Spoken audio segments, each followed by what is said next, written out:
Sais-tu, je suis qu'on a lien Kane. Ja, redale gazo. Mais tranquille, les gars. Vous voyez l'opus maniveren? Code post landelo. Lantelo. Dans une vallée. Très révine, à l'azur. Que brede guspen.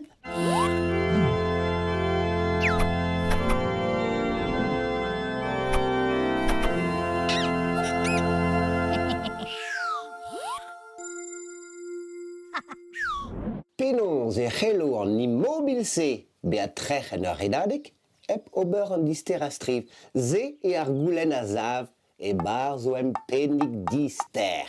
Ur responemik en, san tello. Tello ne oa ket primor vid a real, finoc'h ne lavaron ket. Tello ne ket ur zant officiel. Enfin, an avezet gant Roma, a fel din laret. A koulz koude, evet douzet a gazolet gant tud landelo. A tro a re legou a gant ober. Ur redie ober anei ur vech an e vuez.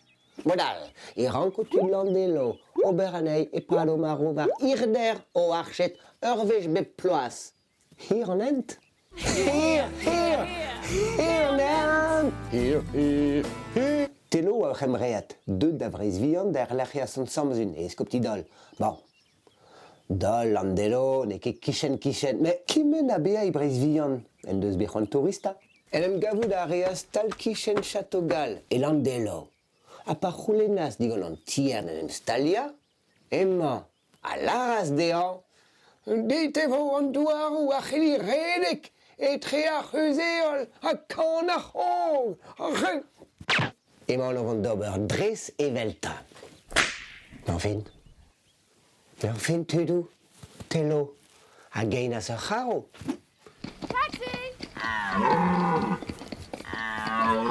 A gerias un rougaer, un droveni, e ya tudou. Hola, setu perag e ve gwelet atav ingal hag a bep tro tello var gein c'haro. Allez, chojon mervad.